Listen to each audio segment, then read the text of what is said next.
మా గుండుగాడు మంచోడమ్మా, గుండుగాడు మంచోడమ్మా. Happy mother's day.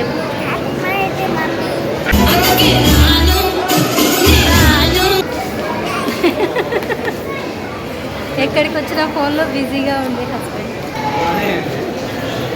చోటు బాబాయ్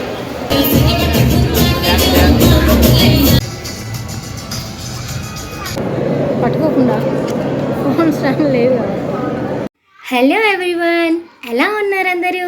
అందరూ బాగుండాలి, అందులో నేను ఉండాలి. ముందుగా అందరికీ కూడా మాతృదినోత్సవ శుభాకాంక్షలు. అదే అండి, హ్యాపీ మదర్స్ డే. లేట్గా చెప్తున్నానా, లేటెస్ట్గా చెప్తున్నానా? కామెంట్ చేయడం మాత్రం అసలు మర్చిపోవద్దు.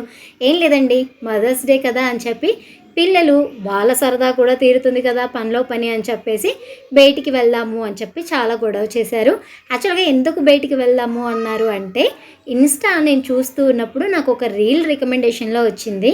అదేంటి అంటే కేఎల్ఎంలో నిన్న అండ్ మొన్న అంటే 10th 9th అనుకుంటాను 1250కి ఉమెన్స్ది ఏదైనా పర్చేస్ చేస్తే 1250 శారీ ఫ్రీ అని చెప్పి రీల్ చూసామన్నమాట. అందుకోసం అని చెప్పేసి సాత్విక్ పట్టి బయటికి వెళ్దామని చెప్పి అడిగాడు.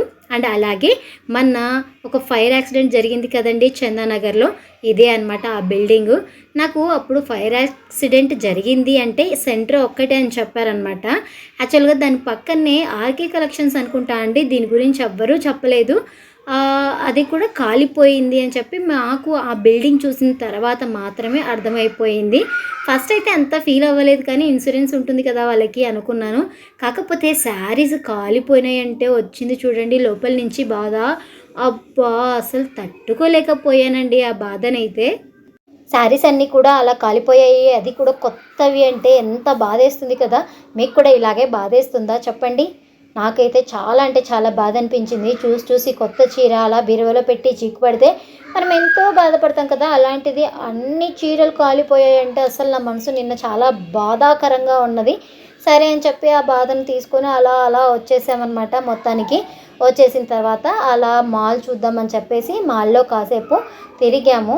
జనరల్గా ఈ సమ్మర్లో ఎక్కువ మంది మాల్స్కు వెళ్తూ ఉంటారు. ఎందుకోసం మాల్కి వెళ్తారు అన్నది మీరు కామెంట్ చేయండి. మీరు చేసే కామెంట్ ఫన్నీగా ఉండాలన్నమాట.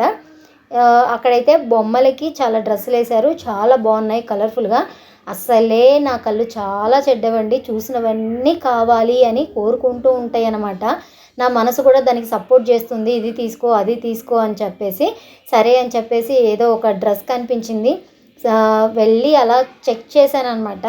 చెక్ చేస్తే అంటే రియల్గా చూస్తే బాగుంది, కానీ వీడియోలో కొంచెం డల్గా అనిపించిందండి. ఇవి వచ్చేసి డైలీ వేర్ టాప్స్కి చాలా బాగుంటాయి అని అనిపించింది. ఇదైతే మరీ డీసెంట్ లుక్, డీసెంట్ కలర్లో ఉంది. జస్ట్ 300 రూపీస్ మాత్రమే ఉండే. కాకపోతే ఇప్పటికే నా షెల్ఫ్ నిండా ఇంకా వాడకుండా ఉన్న బట్టలు చాలా ఉన్నాయి. ఫస్ట్ అవన్నీ క్లియర్ చేయాలి అన్న ఉద్దేశంతో చూశాను, కానీ అయితే ట్రయల్ కూడా చేయలేదు. జస్ట్ అలా పట్టుకొని చూసేసి మళ్ళీ అక్కడే పెట్టేసి వచ్చేసాను. పిల్లలు కూడా పైకి వెళ్ళి కిడ్స్ వేర్లో ఏవో చూసేసి వచ్చారనమాట. అలా ఒక 2-3 షాపులు చూసేసి అండ్ అలాగే ఒక టాయ్ షాప్లకు కూడా వెళ్ళాము. అక్కడ అసలు నిజంగా అండి మన దగ్గర పైసలు ఉండాలి, కానీ నాకు చెత్తంతా కొనుక్కోవచ్చు. చెప్పాను కదా, కళ్ళు అసలే మంచివి కాదు, ఏది చూసినా కొనాలి అనిపిస్తుందని. నాకే కాదు నా పిల్లలకి సేమ్ మెంటాలిటీ వచ్చేసింది, చూసిందల్లా కావాలి అంటారనమాట. సో షాప్లోకి వెళ్ళాను, అక్కడ వీడియో తీయలేదు. నాకు బయట ఏదైనా వీడియో తీయాలి అంటే కొంచెం మొహమాటం ఎక్కువ. ఈమెంటి పెద్ద బిల్డప్ ఇస్తుంది, ఇన్కేస్ బై మిస్టేక్ వాళ్ళు ఎవరైనా ఏది నీ ఛానల్ పేరు చెప్పు ఓపెన్ చేద్దామని ఓపెన్ చేసి చూసారనుకోండి, అక్కడ పరువంతా పోతుంది, బిస్కెట్ అయిపోతాం మనము. ఎందుకు అనుకుంటున్నారా? మనకు వీడియో ఏదైనా పోస్ట్ చేస్తే జస్ట్ 40 వ్యూస్ వస్తున్నాయి, దాంట్లో 1-2 లైక్లే వస్తున్నాయి. ఒక లైక్ నాది, ఒక లైక్ మా వారిది, ఇంకో లైక్ మా నాన్నది ఉంటుంది. అంతకు మించి వేరే లైక్స్ కూడా ఉండట్లేదు. సో వాళ్ళు ఇన్ కేస్ బై మిస్టేక్ ఎవరైనా అడిగి నేను ఒక యూట్యూబర్ అని చెప్పి వాళ్ళు మన ఛానల్ ఓపెన్ చేసి చూస్తే నా పరువు పోగొట్టుకోవాల్సింది వస్తుందని చెప్పేసి బేసిక్గా షాపింగ్లో ఏదైనా షాప్లోకి ఎంటర్ అయినా సరే వీడియోని ఆపేస్తాను. ఇంకొక రీజన్ ఏంటి అంటే చాలామంది ఎలా తీస్తారో వీడియోస్ నాకు అర్థం కాదు, కానీ కొన్ని షాప్స్లో ఏంటంటే మనం వీడియో తీస్తూ ఉన్నప్పుడు మేడం వీడియోస్ నాట్ అలౌడ్ అని చెప్పి చెప్తారనమాట. నాకు ఎవరైనా అలా చెప్పితే ఇంకా నాకు అంటే నా మీద నాకే చిరాకేస్తుంది అనమాట. ఒకరితో అనిపించుకున్నాను నేను అని చెప్పి, అందుకోసం నేను వీడియోనైతే అక్కడ నేను షూట్ చేయలేదు. అక్కడ ఒక చిన్న బుల్లి కెమెరా ఉందన్నమాట. ఇప్పుడు అంతా యూట్యూబర్స్ ఎక్కువైపోయారు కదా. ఇదివరకు ఏంటంటే police man, fire man, pilot, doctor ఇలాంటి కిట్స్ వచ్చేవి. ఇప్పుడు అక్కడ నేను చూసింది ఏంటంటే యూట్యూబర్ కిట్ అనమాట. ఒక చిన్న కెమెరా ఇచ్చారు, దాంట్లో ఇమేజెస్ అనేవి క్యాప్చర్ అవుతాయంట. అండ్ అలాగే గేమ్స్ కూడా ఉంటాయంట. 2500 అది కొనాలని గొడవ. అది కొనలేదు అని చెప్పి సాత్విక్ కొంచెం ఫేస్ డల్ పెట్టాడు కాసేపు. తర్వాత మళ్ళీ మామూలు అయిపోయాడు అనమాట. సరే మా వారు అడుగుతున్నారు ఏదైనా ఆర్డర్ పెడతాను, ఏం ఆర్డర్ పెట్టాలి అని చెప్పేసి. సరే అని చెప్పేసి మేము ఎప్పుడు ఆ బర్గరేనా తిని బోర్ కొడుతుంది, ఇంటి దగ్గర అదే తింటాము, ఎక్కడికన్నా వచ్చినా కూడా అదే తినాలా అని చెప్పేసి ఫస్ట్ అయితే మేము ఆర్డర్ ఏం చెప్పలేదు, మేము వెళ్ళి ఎత్తుక్కొచ్చుకుంటాము అని చెప్పేసి అలా నడుచుకుంటూ వస్తూ ఉంటే ఏదో డ్యాన్స్ స్కూల్ పిల్లలండి డ్యాన్స్ అయితే ఇరగదీస్తున్నారు. కాకపోతే మనము ఆ సాంగ్స్ని యూట్యూబ్లో పోస్ట్ చేయలేం కదా. పోస్ట్ చేసామనుకోండి మనకి కాపీరైట్స్ వస్తాయి. అందుకోసం అని చెప్పేసి సాంగ్ని మ్యూట్ చేశాను. సరే మరి సాంగ్ పెట్టకుండా వీడియో తీయడం ఎందుకు అని అనుకున్నాను. బట్ కాకపోతే వాళ్ళు అంత బాగా డ్యాన్స్ చేస్తూ ఉంటే నేను అస్సలు ఆగలేకపోయాను. ఈ ఆడపిల్లలు అయితే నడుము తిప్పుతున్నారండి, బీభత్సంగా డ్యాన్స్ చేస్తున్నారు. మా సాత్విక్ కూడా అడుగుతున్నాడు ఏంటమ్మా అంత ఆడపిల్లలే కనిపిస్తున్నారు, మగపిల్లల్ని ఎక్కడో మూలను పాడేశారు ఏంటమ్మా అని చెప్పేసి. ఎందుకు అంటే ఆడపిల్లలు డ్యాన్స్ చేస్తూ ఉంటే అంత ముద్దుగా ఉంటారు, వాళ్ళ బాడీ లాంగ్వేజ్ కూడా కొంచెం డిఫరెంట్గా ఉంటుంది కదా. అందుకోసం అని చెప్పేసి ఎవరైనా సరే అమ్మాయిల్ని ఫ్రంట్లో పెట్టి డ్యాన్స్ చేస్తారనమాట. అండ్ అలాగే నేను ఇప్పుడు వీళ్ళు చాలా ట్రెండింగ్లో ఉన్న షార్ట్స్ ఉంటాయి కదా, ఆ డ్యాన్సే చేశారండి. సో నేను ఈ సాంగ్ రిలీవ్ చేయట్లేదు కదా మీకు, మీలో ఎవరైనా సరే ఆ మూమెంట్స్ చూసి సాంగ్ గెస్ చేస్తే తప్పకుండా కామెంట్ సెక్షన్లో మెన్షన్ చేయండి వీళ్ళు ఏ సాంగ్స్కి డ్యాన్స్ చేశారు అని చెప్పేసి. 2 సాంగ్స్ అయితే నేను ఆల్రెడీ రివీల్ చేసేసాను కదా, ఇంట్రోలో పెట్టాను. అవి కాకుండా మిగిలిన స్టెప్స్ను అబ్జర్వ్ చేసి వాళ్ళు ఏ సాంగ్కి డ్యాన్స్ చేశారు అన్నది కామెంట్ చేయటం మాత్రం అస్సలు మర్చిపోవద్దండి. అలాగే అందరికీ మళ్ళీ ఇంకొకసారి హ్యాపీ మదర్స్ డే అండి. అమ్మలు ఎంత కష్టపడతారో పిల్లలకు కానీ హస్బెండ్కి కానీ టైంకి ఫుడ్ వస్తుంది అంటే అది అమ్మలు చేసే కష్టం వల్లే. అండ్ ఈ పిల్లలు డ్యాన్స్ స్టార్ట్ చేయకముందు హ్యాపీ మదర్స్ డే అని చెప్పేసి గట్టిగా చెప్పారు.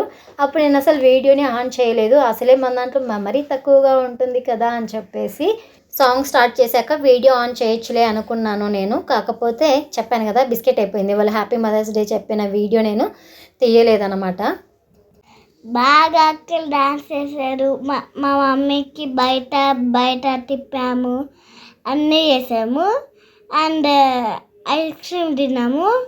వాళ్ళకైతే అన్నీ మాకు వచ్చాక మాకు చూసే లోపల మా డాడీ ఆర్డర్ చేసేసారు అన్నీ. మీరు ఎలా మదర్స్ డే సెలబ్రేషన్స్ చేసుకున్నారు? మీరెలా మదర్స్ డే ఎట్లా చేసుకున్నారు? Celebrations comment and share and like and subscribe చేసుకోవచ్చు కదా, లైక్ చేయొచ్చు కదా. మీరందరూ ఎలా సెలబ్రేట్ చేసుకున్నారు? అందరూ సెలబ్రేట్ ఎట్లా చేసుకున్నారు మాతో కూడా షేర్ చేయండి. మేమైతే చాలా బాగా ఎంజాయ్ చేసాము. మదర్స్ డే అని మా మమ్మీ కష్టపడి బిర్యానీ చేసింది. మదర్స్ డే అని మా మమ్మీ కష్టపడి బిర్యానీ చేసింది. పన్నీర్ బటర్ మసాలా చేసింది. పన్నీర్ మసాలా చేసింది. అండ్ బర్గర్ తిన్నాము అక్కడ. ఇంకా నాకు జ్యూస్ ఎట్లా సాటుకో జ్యూస్ అంటుంటే ఇంకేం కావాలో నేను ఇస్తానులే అని చెప్తున్నారు. నాకు ఇవ్వట్లే వాడు ఏం చేయమంటావు అని చెప్తున్నారు. ఇదండి ఇవాల్టి వ్లాగ్. మా చిన్నడు నేను వాయిస్ ఓవర్ ఇస్తూ ఉంటే నేను కూడా చెప్తాను అన్నాడు. సరే మనం ట్రైన్ చేద్దాంలే మన పిల్లల్ని అని చెప్పేసి నేను వాడికి కాసేపు అయితే మైక్ ఇవ్వటం జరిగింది. సో మీరు మదర్స్ డే అనేది ఎలా సెలబ్రేట్ చేసుకున్నారు అన్నది మాతో పంచుకోండి.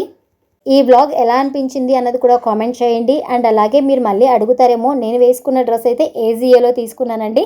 ఏజియోలో మనకు ట్రెండ్స్కి సంబంధించిన మెటీరియల్ అన్ని బ్రాండ్స్ అన్నీ అక్కడి నుంచి ఏజియోలో కూడా ఆర్డర్ చేసుకోవచ్చు అనమాట. క్వాలిటీ అయితే చాలా బాగుంది కదా, లుకింగ్ కూడా చాలా బాగుంది. మనకు 350 రూపీస్ ఎంతో పడింది అనమాట ఈ top. So until take care, bye bye. నేను మీ Swarnalatha. Thanks for watching. Stay connect.